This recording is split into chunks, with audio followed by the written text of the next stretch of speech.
বিষয় হচ্ছে ইদানিং দেখতেছি খালি কমেন্ট বক্সে খালি বিল্লাল বিল্লাল বিল্লাল।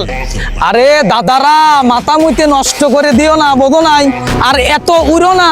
ওই তোমাকারে সুইছে পাতা বেচে, গেঞ্জি বেচে, ওই যে হুডি বেচে, তারপরে ওই যে পচা যে গন্ধওয়ালা শার্ট যে নিলামে 1.5 লাখ টাকা বেচলো, ওই টাকা নিয়ে গেছে। ওই আর কি করবে, ওই সীমা করবে। আর তাও তো নিজের টাকা দেয় নাই। ওনে দেখ কি একটা মানবিক কাজ করলি, মানবিক কাজের মতো করা লাগবে, বোঝো নাই? যা ভাই আমার শফিক ভাই, জোয়েল ভাই, যারা মনে করো মানবিক কাজ করে, তারা সরাসরি তার টাকা দিয়ে ওই হই হুল্লা, ওই মনে হচ্ছে মিছিল বাজিয়ে গেছে রে।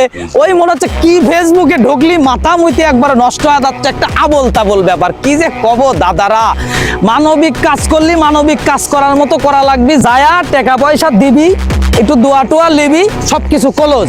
কিন্তু ওনারা যে পরিমাণ হট্টগোল শুরু করেছে, মাথা মুইতে একবার আমাকে এটা দেখলে নষ্ট।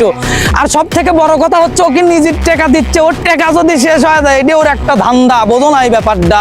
শোনো, বিল্লালের পিছে এত লাফায়ও না, পাউটাও চাটা বন্ধ দেও। এত আর কত চাটবে রে, দেলের মতো আর কত চাটবে? চাটা মাটা বন্ধ দেও আর আমাগারে লাইনে চলে আসো, বোঝো না এই ব্যাপারটা?